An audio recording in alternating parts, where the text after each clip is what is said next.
I'm going to speak briefly this afternoon about the Inverness Christian Education Co-op, and I hope over the next few minutes to give you one practical and encouraging example of what supporting each other in Christian education can look like.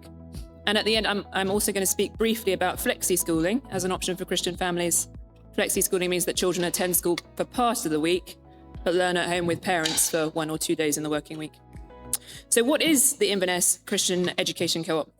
We're a group of 10 Christian families from Inverness and the surrounding area. Although thinking about it this morning, we actually have members from 5 different continents, which I thought was quite cool. Some families are home educating full-time, others are flexi-schooling, and we want to support and encourage each other as we raise our children and pool our resources to provide educational opportunities that are harder to achieve at home. We meet fortnightly in a local church centre for a half day together, and we met yesterday actually. So I thought I'd share a picture of our day together to help you get a sense of what a co-op is like. So first we had a devotional time together. The children are memorising the Ephesians 6 passage about the armour of God together. It's very sweet to watch with all the actions. And yesterday we were looking at the helmet of salvation. And then we split into groups. The older children are studying robotics. The younger children are doing an artist study. And the preschoolers were doing PE. And again, I love watching them do tumble turns. It's lovely. At snack time, the children take turns to give a presentation on a subject of special interest to them so they can practice their public speaking skills, which they might not be able to do at home so much. And after the break, the primary age children were playing uni-hock together. We've got a rotation of different sports for them to try out. And the preschoolers had a Bible story and craft. We all eat lunch together, and after lunch, there's free play time. And yesterday, the children were making Mother's Day cards. I would say that we have 3 main goals, and they're all quite soft goals, but I think they're still important. Our first goal is to support and encourage Christian parents. So raising children can be hard work, and it can be very daunting to also take on some or all of the burden of their academic education. Deuteronomy 6 tells us to teach God's commandments to our children, to talk about them as we sit at home, when we're out traveling, when we get up, and when we go to bed. And that implies spending a lot of time with our children. So lots of families in our group are spending a lot of time together, which is wonderful, but it can be very relationally intense for parents. And there can also be a loneliness to it in terms of a lack of adult company. So co-op gives parents a chance for adult company and conversation, and to one another each other, to love each other, build each other up, serve each other, and encourage each other.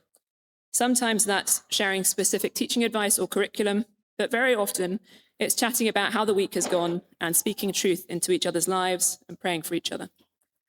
Our second goal is to provide consistent friendships for children who attend. So one concern that parents often have about home educating is making sure that their children have opportunities for meaningful friendships. And we try to give the children richly relational time on co-op days with lots of activities where they're working together, as well as free time chatting together over lunch, playing board games or running around the sports hall. And actually, where those interactions go wrong is as important as where they go right. And having that happen with parents there to step in and help children to reconcile and to work out how to walk alongside somebody who's different from them is really important too. Several of our families are operating in small churches or in church planting and missional contexts where the children may be the only children in the church family. So co-op gives those children an opportunity for Christian friendships that they may not have elsewhere. Many of our children also don't have a Sunday school or children's club in their church. So co-op provides an opportunity to work on learning a memory verse together as a group, or enjoy listening to a Bible story and doing a craft together. To create a consistent community, we ask families to commit for a term at a time so that children are seeing the same friends each week and those relationships can deepen. Our third goal is to provide educational opportunities that are difficult to achieve at home. So we don't focus on core academics like English and maths. Our children are coming from a wide range of ages and academic levels, and it's easiest for parents to tackle those subjects. Instead, we pursue activities which are best done in a group. So, for example, this term we've been doing PE, trying out a range of sports. Last year, we spent a whole year studying human anatomy and doing science experiments together and marveling at how wonderfully God has made our bodies. And we also have a presentation skills slot so that children can get an opportunity to deliver short talks in front of an audience.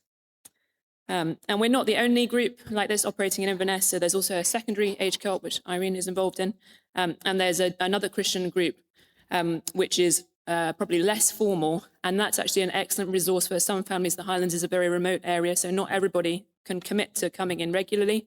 We have families that might be coming to that from 2 hours away. And so it's really helpful for them to have something that's more ad hoc that they can come to when the weather and timetable suit.